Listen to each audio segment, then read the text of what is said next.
Hello बच्चों, आज मैं आप लोगों को क्लास 8th की जो आपके पास मैथ्स की आर.डी. शर्मा की बुक है ना लेटेस्ट एडिशन की, तो उसमें हमने अपना chapter number 1 are squares start कर रखा है। लास्ट क्लास में हमने एक्सरसाइज 1.1 कर ली थी प्लस उससे रिलेटेड एग्जाम्पल और एक्सरसाइज 1.2 से पहले के एग्जाम्पल्स भी हम कर चुके हैं। तो आज हम शुरू कर रहे हैं अपनी एक्सरसाइज 1.2 जिसमें आपसे क्वेश्चन नंबर 1 में क्या कह रहे हैं, the following numbers are not perfect square give reason. कह रहे जो ये नंबर्स दे रखे हैं जैसे कि 1547 हो गया, 45743 हो गया, 8948 हो गया एंड 333333, ये वाले जितने भी नंबर्स हैं, चार नंबर्स दे रखे हैं, ये परफेक्ट स्क्वायर नहीं है। पर आपको रीजन देना है कि ये परफेक्ट स्क्वायर क्यों नहीं है।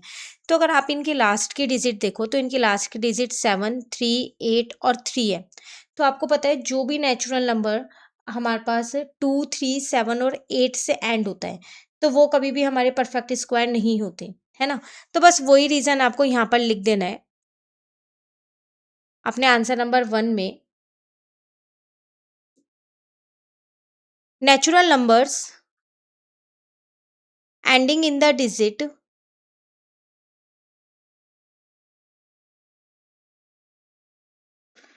2, 3, 7 और 8 आर नॉट परफेक्ट स्क्वायर, ये हमारे परफेक्ट स्क्वायर नहीं होते हैं। इस चीज का हमें ध्यान रखना है। क्लियर। क्वेश्चन नंबर 2 में क्या कह रहा है, show that the following numbers are not perfect square. अब आपको यहाँ पर शो करना है कि ये वाले जो नंबर्स हैं ये परफेक्ट स्क्वायर नहीं है। तो अगेन वही आपको प्राइम फैक्टराइजेशन की हेल्प से देखना पड़ेगा। इनकी जब पेयरिंग नहीं होगी तभी तो ये परफेक्ट स्क्वायर नहीं होंगे। तो 9327 की अगर मैं यहाँ पर बात करूँ आंसर नंबर 2 में, फर्स्ट पार्ट है मेरे पास 9327। तो अगर हम इसको देखते हैं तो देख के पता चल रहा है कि हमारे पास 9327 जो है वो 3 से तो पूरा पूरा डिवाइड हो ही रहा है। तो मैंने इसे 3 से ही डिवाइड कर दिया। ठीक है। अब अगर उसके बाद देखूं तो ये 3 से डिवाइड नहीं हो रहा अब। तो आपको यहाँ पर देखना पड़ेगा कि अब ये किस नंबर से डिवाइड होता है। नॉर्मली इसके लास्ट में ऑड नंबर है तो ये किसी ऑड नंबर से ही डिवाइड होगा। ठीक है। अब 3109 है, इसमें हम जितना डिविजिबिलिटी रूल लगा सकते हैं तो हम वो रूल्स लगाएंगे। यहाँ पर रूल के अकॉर्डिंग हम देखें तो ये हमारे पास 11 से भी डिवाइड नहीं हो रहा, 13 से भी डिवाइड नहीं हो रहा, ये एक प्राइम नंबर है हमारे पास। तो हमने 3109 को ऐसे ही लिख दिया। इसका मतलब 9327 के प्राइम फैक्टराइजेशन आ गए 3 into 3109। Both numbers are not in pair, ये पेयर में नहीं है, नहीं है ना पेयर में। और जब ये पेयर में नहीं है तो फिर ये परफेक्ट स्क्वायर नहीं हो सकता। Hence 9327 is not a perfect square.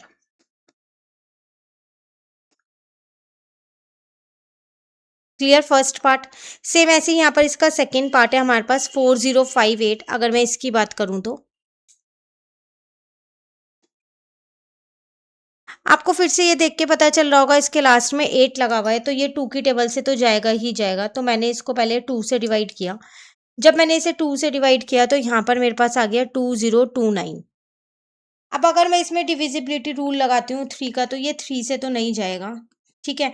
7 के डिविजिबिलिटी रूल से भी नहीं जा रहा, देन 13 के डिविजिबिलिटी रूल से भी नहीं जा रहा, ये 11 के डिविजिबिलिटी रूल से भी नहीं जा रहा। तो अब आपको यहाँ पर देखना पड़ेगा क्या ये प्राइम नंबर तो नहीं है 2029।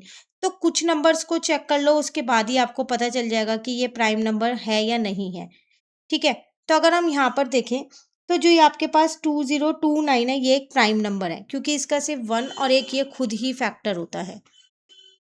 तो इसका मतलब 4058 के भी दो ही फैक्टर है, 2 मल्टीप्लाई में 2029। बोथ नंबर्स है आर नॉट इन पेयर, ये भी पेयर में नहीं है। तो both numbers are not in pair, hence 4058 is not a perfect square.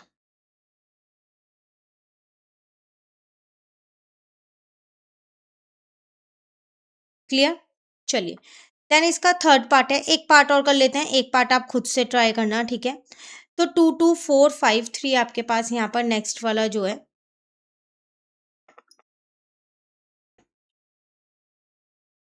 22453 है। देख के आपको पता चल रहा है कि ये नंबर टू की टेबल से तो जाएगा नहीं, तो अब आप इसमें डिविजिबिलिटी रूल्स लगाओगे और उसके बाद देखोगे क्या ये थ्री की टेबल से जा रहा है, तो ये थ्री की टेबल से भी नहीं जा रहा है।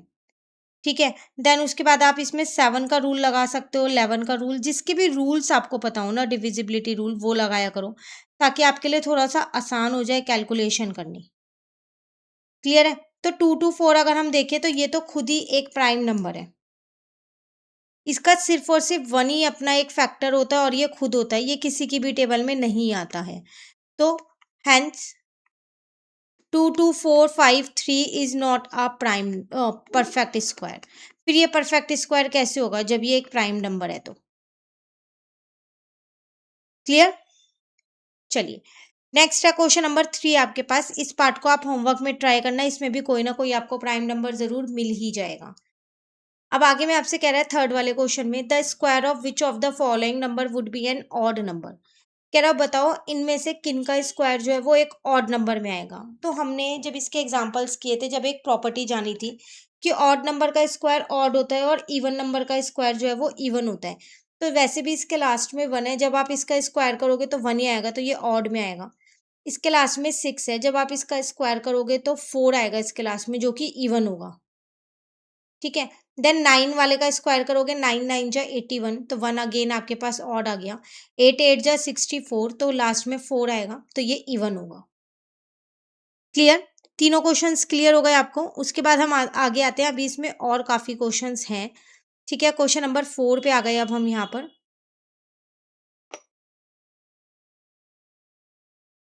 इसमें आपसे क्या कह रहे हैं यहाँ पर, what will be the unit digit of the square of the following number. अगर आप इन नंबर्स का स्क्वायर करते हो तो उनकी यूनिट डिजिट क्या होगी वो आपको बतानी है। तो इन सब की लास्ट वाली जो यूनिट डिजिट है आप उसका स्क्वायर कर दो। जैसे 2 का स्क्वायर करोगे तो 4 आएगा, तो इसकी यूनिट डिजिट 4 होगी। 7 का स्क्वायर करोगे तो 49 आएगा, तो इसकी यूनिट डिजिट 9 होगी। 3 का स्क्वायर करोगे तो 9 आएगा, इसकी यूनिट डिजिट 9 आएगी। 7 का स्क्वायर करोगे, 7 7 जा 49, अगेन इसकी यूनिट डिजिट 9 आएगी। देन 8 का स्क्वायर करोगे, 8 8 जा 64, तो इसकी यूनिट डिजिट 4 आएगी। 0 का स्क्वायर 0, 6 का स्क्वायर करोगे तो 36 होगा, इसकी यूनिट डिजिट 6 आ गई। 5 का स्क्वायर करोगे तो 25, इसकी यूनिट डिजिट 5 आ गई। 4 का स्क्वायर करोगे तो 4 4 जा 16, इसकी यूनिट डिजिट 6 आ जाएगी। क्लियर है यहाँ तक? चलिए, अब आते हैं हम अपने क्वेश्चन नंबर 5 पे। इसमें आपको एक पैटर्न दे रखा है और आपसे कह रहा है कि आप इस पैटर्न को क्या करो, कंप्लीट करो। पैटर्न वाले क्वेश्चंस हमने एग्जांपल में भी किए थे, अगर आपको याद होगा तो उन्हीं पे बेस्ड कुछ क्वेश्चंस यहाँ आपको दे रखे हैं। कह रहा है 1 + 3 करोगे तो वो 2 का स्क्वायर आएगा। 1 + 3 + 5 करोगे तो वो 3 का स्क्वायर आएगा। अगर याद हो तो हमने ये पैटर्न सीखा था, कॉन्जिक्यूटिव ऑड नंबर्स को अगर हम प्लस करते हैं तो जितने नंबर्स प्लस करते हैं उसका स्क्वायर आता है ना। अब यहाँ 4 नंबर प्लस किए हैं तो 4 का स्क्वायर हो जाएगा। कह रहे हैं राइट द वैल्यू ऑफ, इसकी वैल्यू लिखो अप टू n टर्म्स। मुझे नहीं पता नंबर ऑफ टर्म्स कितनी है, n टर्म्स है, तो फिर वो n का स्क्वायर होगा, क्योंकि वो अप टू n टर्म्स कह रहे हैं, तो जितनी भी टर्म्स होंगी उसका स्क्वायर हो जाएगा। Clear? Question number 5। Question number 6 भी पैटर्न से ही रिलेटेड है आपके पास। कह रहे 2 का स्क्वायर माइनस 1 का स्क्वायर 2 + 1 हो जाता है। 3 का स्क्वायर माइनस 2 का स्क्वायर 3 + 2 हो जाता है। 4 का स्क्वायर माइनस 3 का स्क्वायर 4 + 3 हो जाता है। 5 का स्क्वायर माइनस 4 का स्क्वायर 5 + 4 हो जाता है। अब इस पैटर्न के बेस्ड पे इनकी वैल्यूज निकालो। तो 100 का स्क्वायर माइनस 99 का स्क्वायर आपके पास क्या हो जाएगा। जब आप ऊपर पैटर्न देख ही रहे हो कि क्या पैटर्न चल रहा है, तो आप लिख सकते हो 100 का स्क्वायर प्लस माइनस 99 का स्क्वायर आपके पास 100 + 99 हो जाएगा। इसका मतलब 199 हो जाएगा। ठीक है ना, यही पैटर्न तो फॉलो हो रहा है, इन दो नंबर्स को प्लस किया जा रहा है यहाँ पर। अब 111 माइनस 109 का स्क्वायर है, तो 111 में 109 को प्लस कर दो। ठीक है ना, तो उसके बाद आपके पास इसका स्क्वायर निकल जाएगा। तो अगर आप इन दोनों नंबर्स को प्लस करते हो तो आपके पास 220 आंसर आ जाएगा। अब उसके बाद आपसे क्या कह रहा है, अच्छा एक चीज़ यहाँ पर नोटिस करो, यहाँ पर 111 है और यहाँ 109 है, ये कॉन्जिक्यूटिव नंबर्स नहीं है। अगर आप ध्यान से देखो तो जो ये पैटर्न फॉलो हो रहा था ये कॉन्जिक्यूटिव नंबर्स में फॉलो हो रहा है, 2132, पर यहाँ पर आपके पास ये नहीं लिखा हुआ। यहाँ पर ये लिखा होता तो जो अभी मैंने यहाँ निकाला है वो सही निकाला होता, बट ये मेरा गलत है यहाँ, क्योंकि मैंने यहाँ कॉन्जिक्यूटिव नंबर्स को ध्यान नहीं दिया था। यहाँ पर कॉन्जिक्यूटिव नंबर्स नहीं है। तो यहाँ पर अब आप क्या करोगे, तो यहाँ पर आप स्क्वायर निकाल के लिख दो, क्योंकि ये सिर्फ एक कॉन्जिक्यूटिव नंबर्स का पैटर्न दे रखा है, वही दे रखा है ना। इसके अलावा तो इस पैटर्न में कुछ भी नहीं दे रखा, तो आप स्क्वायर निकाल के सिंपल लिख सकते हो। तो आपका आंसर यहाँ पर आ जाएगा 440। क्लियर। उसी तरीके से हमें यहाँ पर भी कॉन्जिक्यूटिव नंबर्स नहीं दे रखे, तो 99 का स्क्वायर अगर हम देखें तो 9801 होता है, और अगर हम 96 का स्क्वायर देखें तो हमारे पास 9216 होता है। ठीक है। अब अगर आप इन दोनों को सब्ट्रैक्ट करते हो तो आपका आंसर 585 आ जाता है, थर्ड वाले का आंसर। पर आप इस चीज़ का ध्यान रखना, पैटर्न आपको कॉन्जिक्यूटिव नंबर के दे रखे हैं, तो अगर आप कॉन्जिक्यूटिव नंबर के अकॉर्डिंग करोगे तो सिर्फ फर्स्ट वाला ही आपका इस पैटर्न के अकॉर्डिंग होगा, बाकी इस पैटर्न के अकॉर्डिंग नहीं हो पाएंगे। आपको पहले ये नंबर्स खुद से निकालने पड़ेंगे। ठीक है। Now question number 7 is which of the following triplets are Pythagorean. बताओ इनमें से कौन सी ट्रिपलेट पाइथागोरन है। पाइथागोरन ट्रिपलेट अगर आपको याद हो तो हमने की थी, वो ट्रिपलेट हमारे पास थी 2m, m² + 1 और m² - 1। हमने ये एग्जाम्पल में हम समझ के आए थे। ठीक है। अब अगर हम फर्स्ट वाला देखें, हमारे पास 8, 15 और 17 है, तो 8, 15 और 17 है यहाँ पर। तो अगर मैं यहाँ पर पहले 2m से m की वैल्यू निकाल लूँ, m की वैल्यू मेरे पास 4 है यहाँ पर, तो m² - 1 मेरे पास कितना हो जाएगा, 4 का स्क्वायर - 1 जो कि 15 आएगा। 16 - 1 करूँगी तो m² + 1 करती हूँ तो 4 का स्क्वायर प्लस का 1 जो कि 17 आएगा। तो यही 3 मेंबर्स यहाँ लिखे हैं, तो इसका मतलब ये वाली तो मेरी पाइथागोरन ट्रिपलेट है। ठीक है। सिमिलरली अगर सेकेंड वाला देखूँ, 18, 80 और 82 है मेरे पास यहाँ पर। 18 है, 80 है और 82 है।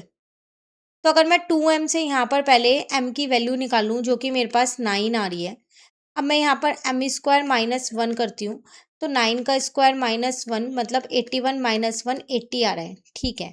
देन m² + 1 करती हूँ, तो 9 का स्क्वायर प्लस 1 मतलब 81 + 1 82 आ रहा है। तो यही वाले ऑप्शंस हैं यहाँ भी, तो इसका मतलब ये भी मेरी पाइथागोरन ट्रिपलेट है। ठीक है। देन 14, 48 और 51 को अगर हम यहाँ पर चेक करें, 14, 48 और 51 है मेरे पास, तो 2m इज इक्वल्स टू में मैंने 14 रखा, छोटा नंबर रखा करो। ठीक है। 2m के बराबर। अब यहाँ पर m² - 1 करती हूँ, तो 7 का स्क्वायर -1, 49 - 1 48 आ रहा है। देन m² + 1 करती हूँ, तो 7 का स्क्वायर प्लस 1, तो मेरे पास 49 + 1 कितना आ रहा है, यहाँ पर 50 आ रहा है। लेकिन अगर आप देखो तो आपके क्वेश्चन में 51 दे रखा है, इसका मतलब ये आपकी पाइथागोरन ट्रिपलेट नहीं है। ठीक है। उसी तरीके से बाकी के इन 3 क्वेश्चंस को भी आपको चेक करना है, तो आप देखोगे कि आपका 4th वाला और 5th वाला तो पाइथागोरन ट्रिपलेट बन जाएगा, लेकिन 6th वाला नहीं बनेगा। तो जैसे मैंने इन 3 पार्ट्स में चेक किया है, 2m की जगह वैल्यू रख के पहले m की वैल्यू निकाली, देन उस फॉर्मूले में रख दिया, तो आप भी इसी तरीके से बाकी इन 3 को चेक करना। ठीक है।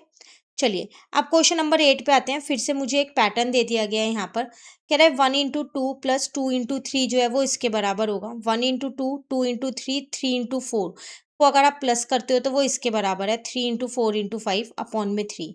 देन अगर आप ये करते हो तो यहाँ 4 × 5 × 6 के बराबर है।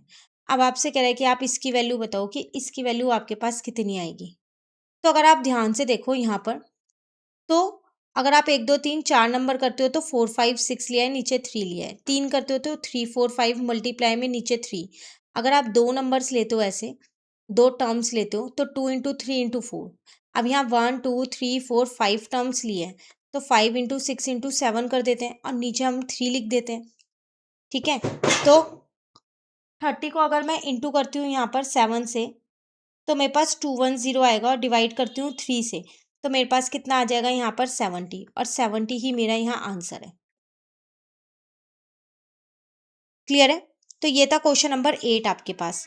अभी इस एक्सरसाइज में काफ़ी क्वेश्चंस हैं, आज हम क्वेश्चन 8 तक ही करेंगे। कहीं भी आपको दिक्कत लगे आप कमेंट करके पूछ सकते हो, बाकी के क्वेश्चंस नेक्स्ट क्लास में कंटिन्यू करेंगे। Thank you.